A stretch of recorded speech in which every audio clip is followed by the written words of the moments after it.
Hi, everyone. I'm Don Rooney. And I'm John Timpane. Welcome to the Musical Innertube, the podcast born out of a mistake. We once meant to introduce a soothing musical interlude, but we said soothing musical inner tube, and the name stuck. On this podcast, we talk to interesting people about their interesting lives, jobs, hobbies, and passions. Difference makers who really make a difference. Today, we have a very special guest returning.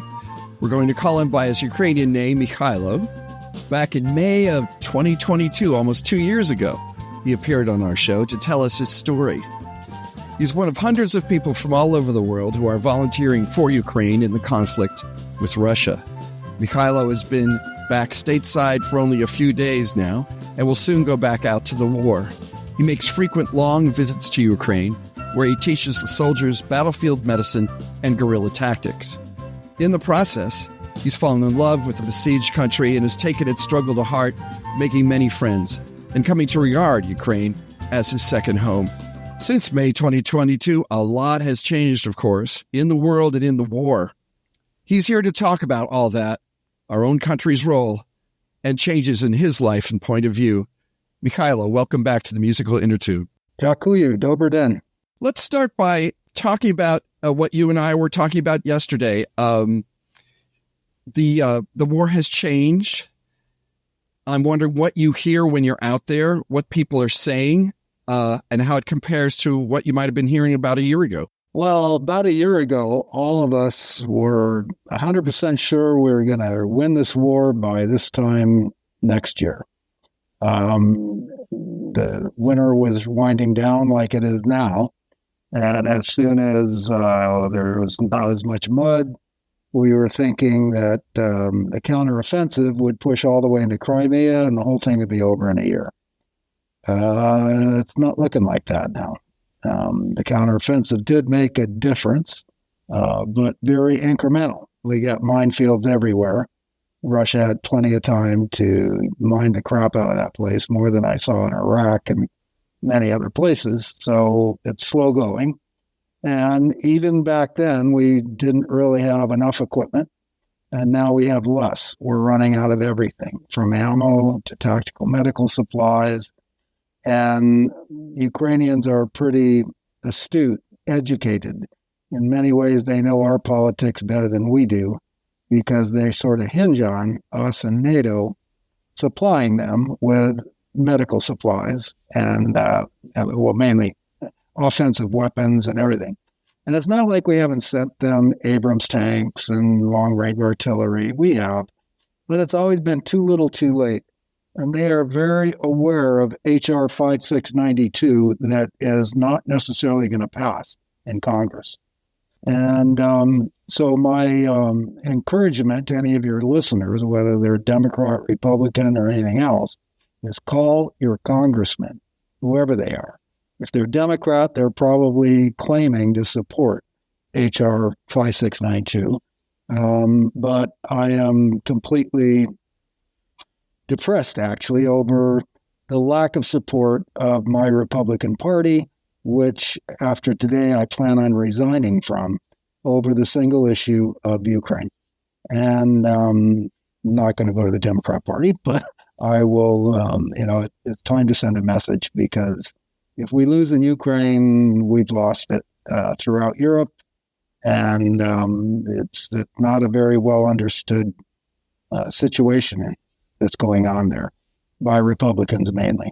What's the attitude of some of my Ukrainian friends? Some of them are fairly high-ranking officers, professors at national medical universities, and combat medics, including medical doctors. And unfortunately, I'm sorry to say, they are losing hope that we're going to win this war now.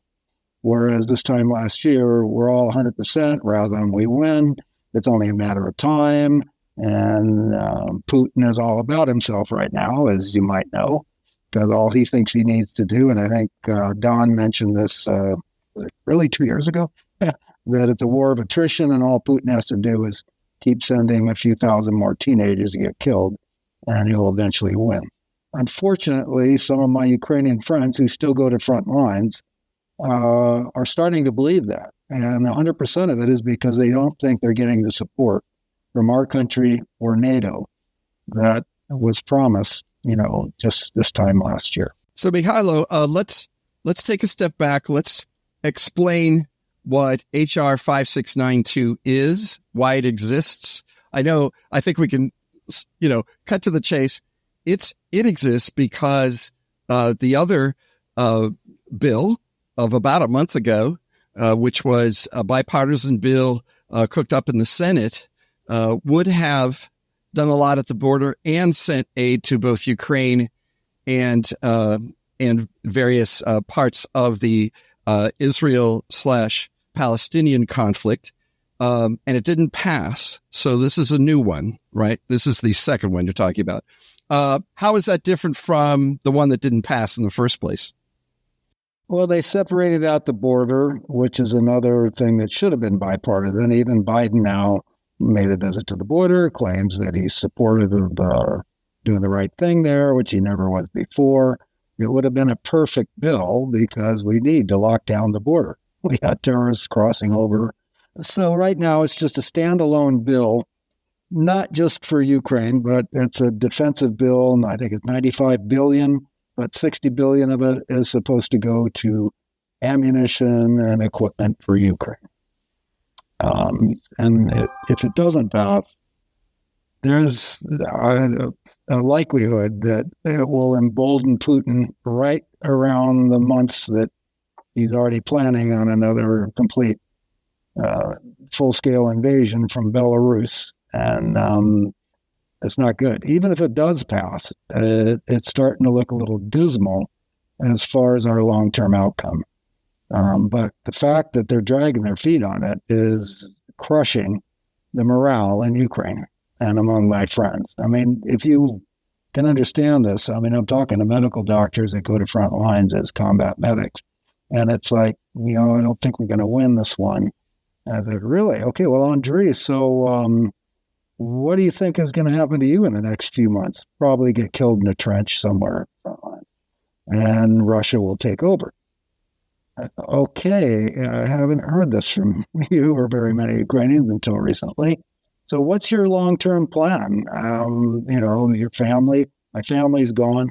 They're in Poland, Europe, or someplace. So my long-term plan is if Russia takes this place over, I will just keep on attacking their troops until they kill me.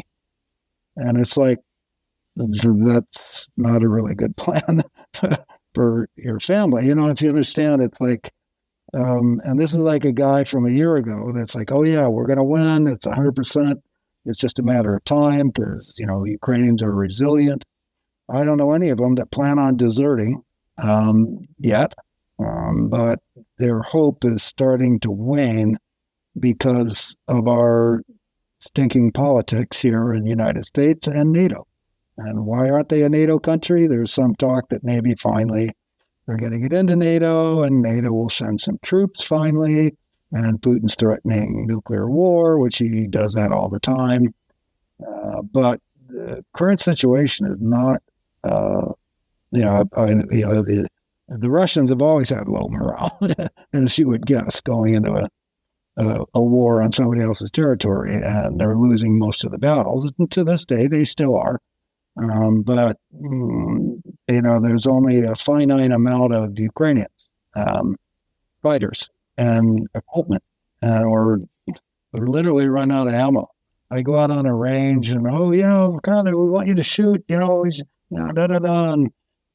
after they do, the regular military guys who are like a week out of going to the front lines, run out of ammo while they're practicing and have to go out to their cars and get ammo. It's okay, no, you shoot. No, I'm not going to shoot your ammo. It's pretty dire. Is there a chance that they can turn things around there? I mean, what would be the thing that would give Ukrainians a boost in morale enough to get them going again and fighting? Is it just a matter of getting them the ammunition and the supplies they need?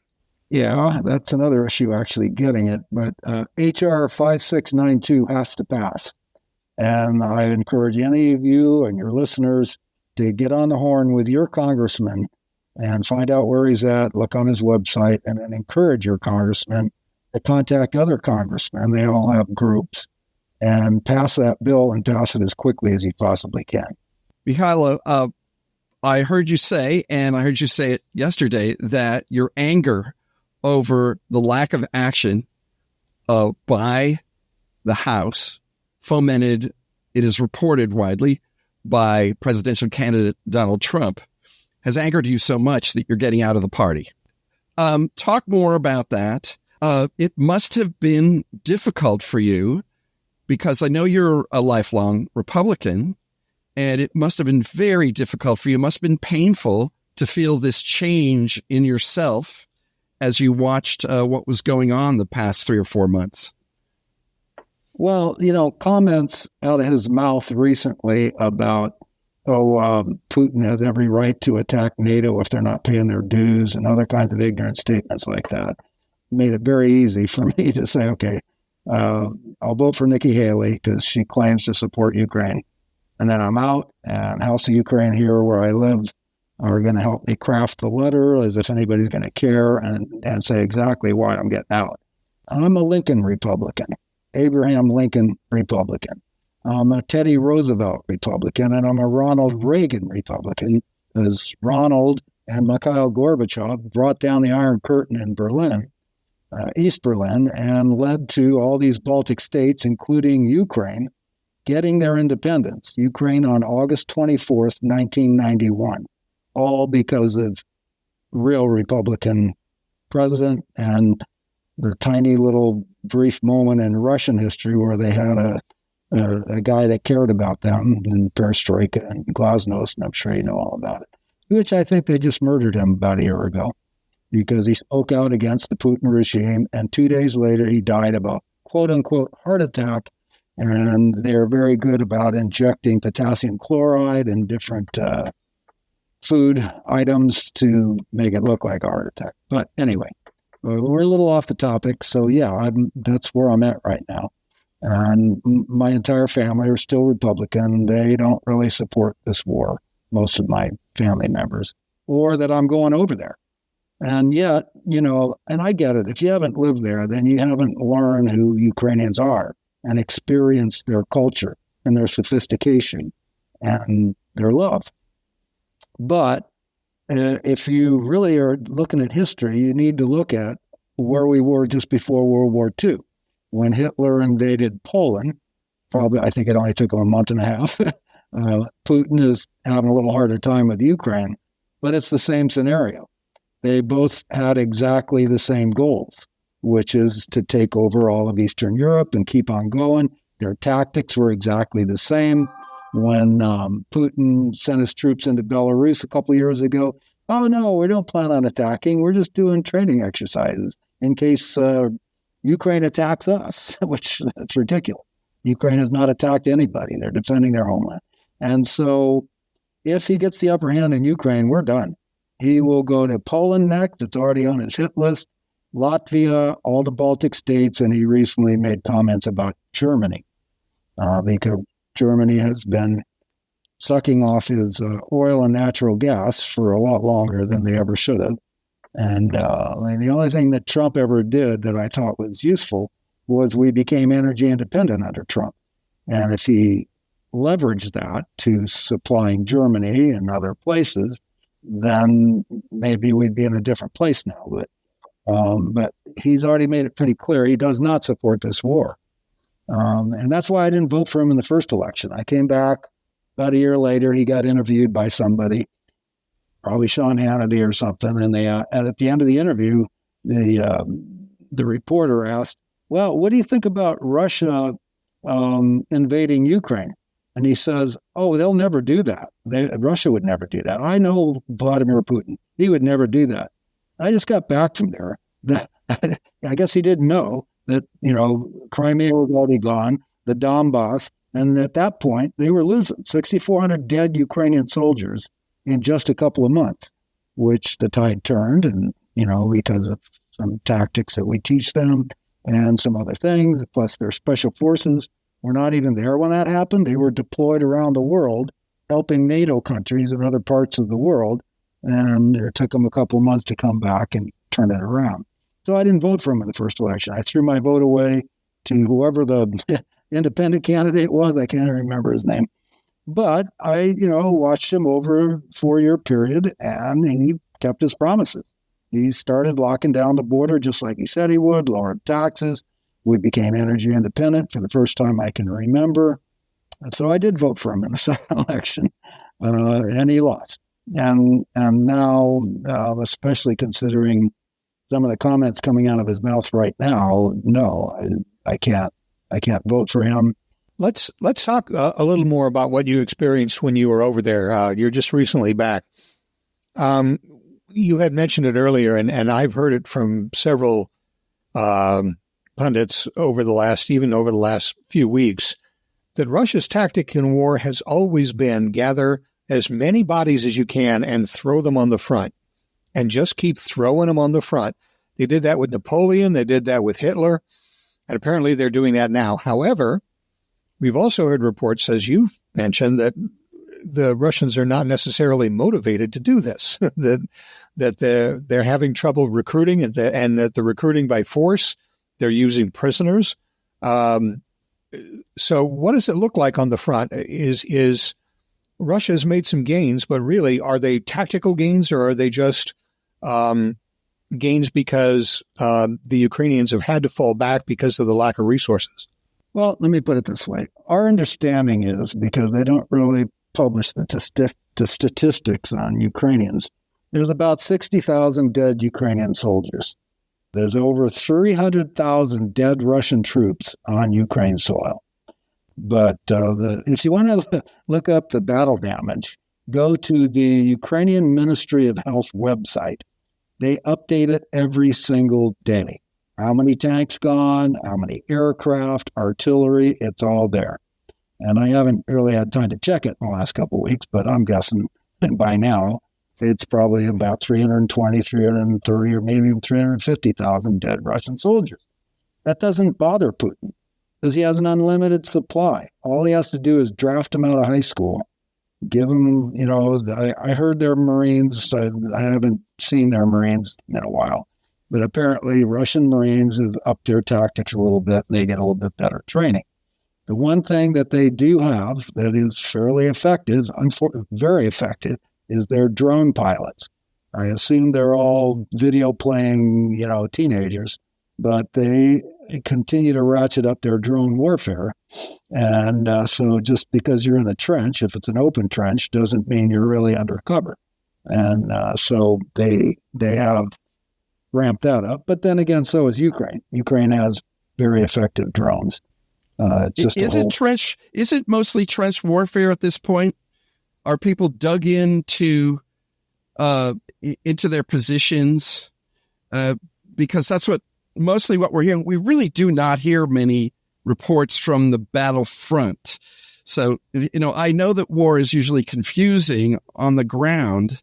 So what is it like in Ukraine? Is it, people hiding in holes and then trying to go from hole to hole? Or can you tell me what it's like to be there? There's a lot of that, that's for sure. And actually, I just recently sent you a PowerPoint that I've given in front of Department of Defense and some other places where you'll see sanitized pictures of exactly that. Actually, recently I've got some pictures of blood transfusions, not just in stabilization centers, which are a kilometer or more behind enemy lines, but in those trenches. And so, there's a lot of trench warfare going on. The mechanized vehicles are slow going. I mean, you can't, a mechanized vehicle doesn't help you in a trench. So we are advancing, albeit slowly. The winter is always a slow time for the war. It's mostly drone warfare and artillery because it's pretty darn cold, And right now, when I left a few days ago, there's no snow on the ground anymore. So that means there's mud. And that mud will dry up in just a few weeks unless we get some more winter storms. It looks like it's drying up sooner than last year or the year before. Is that a good thing or a bad thing? Well, if we're not ready for it, it's probably not a good thing. because, tanks don't, you either need solid ice for a tank to work or dry ground, because, in between all that, you get mud. And it's hard for mechanized vehicles to operate in mud. And that's all drying up here in the last couple of weeks. If somebody wants to help beyond contacting their congressman to get the bill passed, if somebody wants to get direct help to the Ukrainians, I'm assuming that there are still agencies that will deliver that help. Who are some of those agencies, and how would people get a hold of them?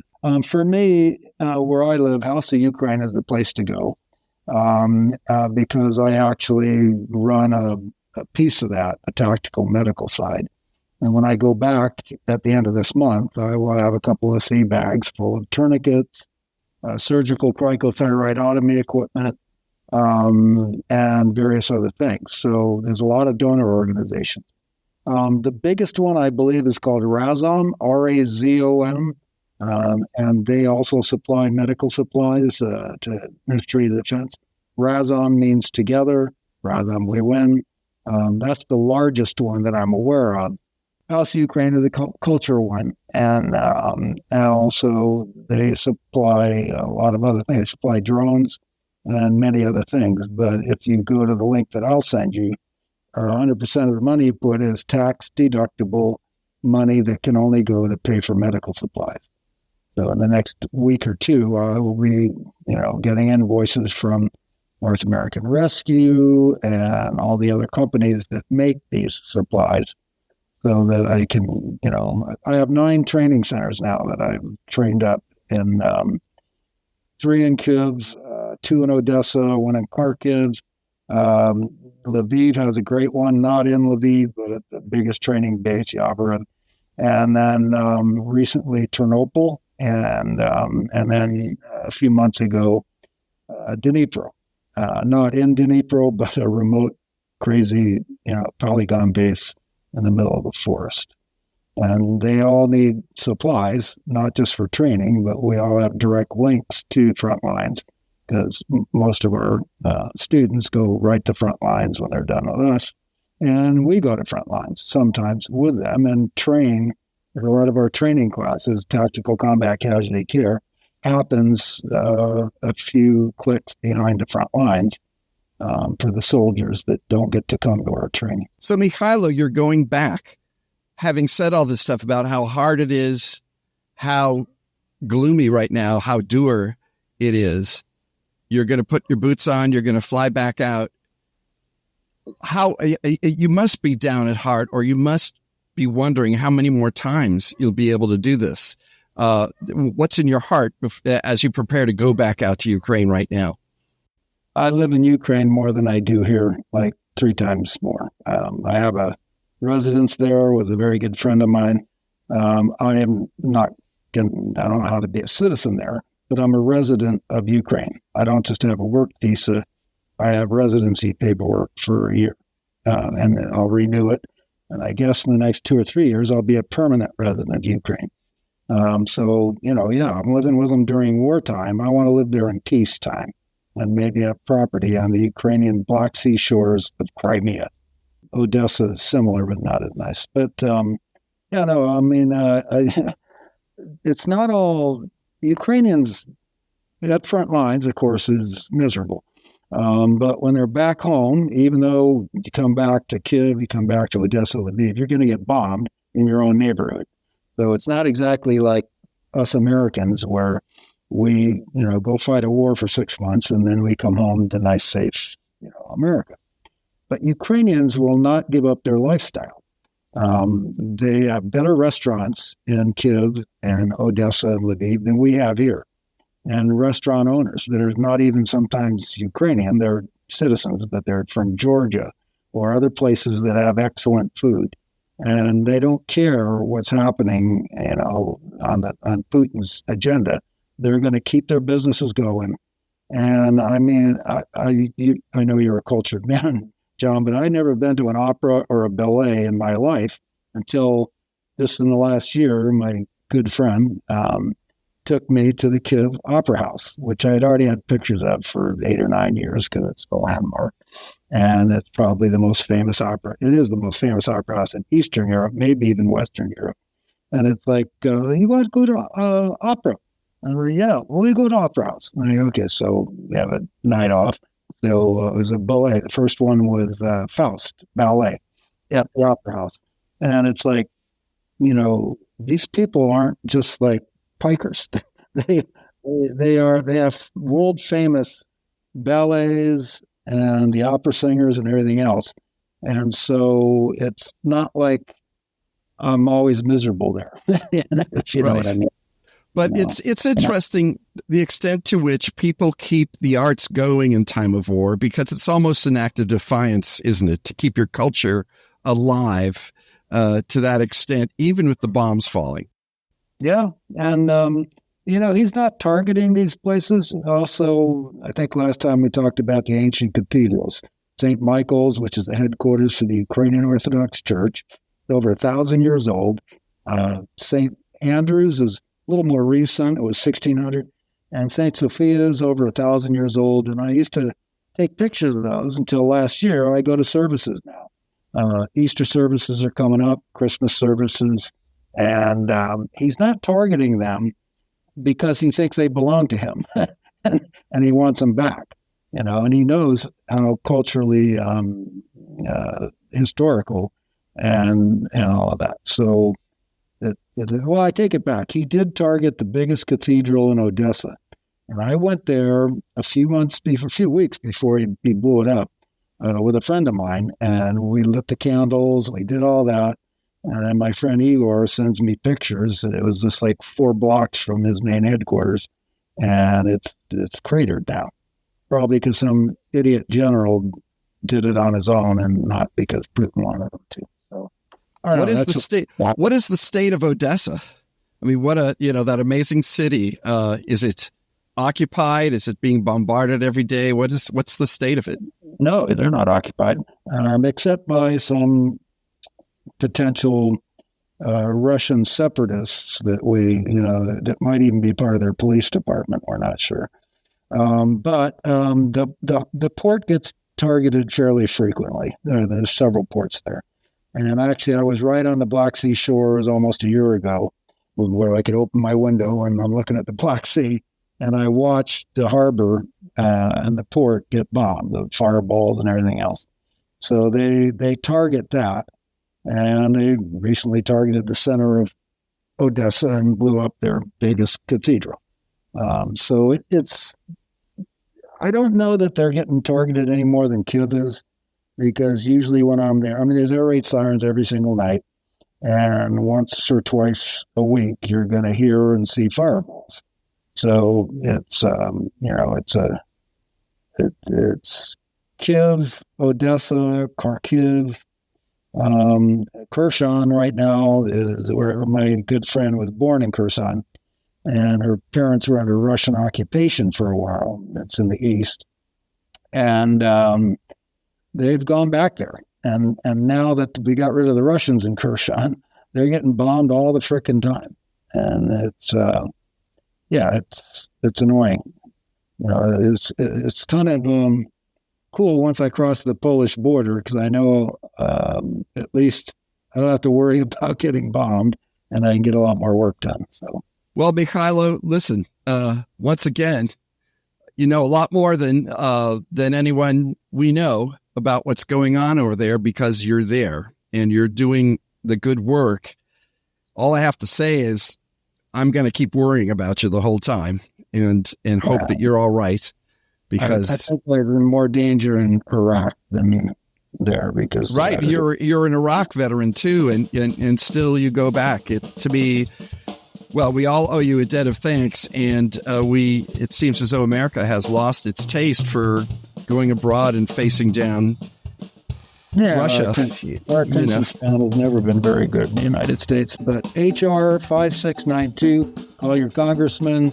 And if he's already telling you if the staffer tells you they're supporting it already, well, then see if you get a coalition to call the other people that don't support it. Okay, and make sure that you send me those links to people organizations that can help, and we'll post those on the website. Absolutely. I'll do that tonight. Thanks a lot. Thanks a lot for coming on Musical Innertube. God bless you, John and Don, and thanks for your interest in beloved Ukraine. And thank you for listening to the Musical Innertube. Hey, let us know how we're doing. Send us an email at musicalinnertube, all one word, @gmail.com. Do you know someone with a great story to tell? Let us know. Send us an email or log in to our website, musicalinnertube.com, and click on the microphone in the lower right-hand corner to leave us a voicemail. And while you're on our website, take a few minutes to listen to past episodes of the podcast. They're all there, along with pictures and biographies of our guests, blog posts, and lots more. And as always, our thanks to virtual band Car Radio Dog for providing us with our theme music.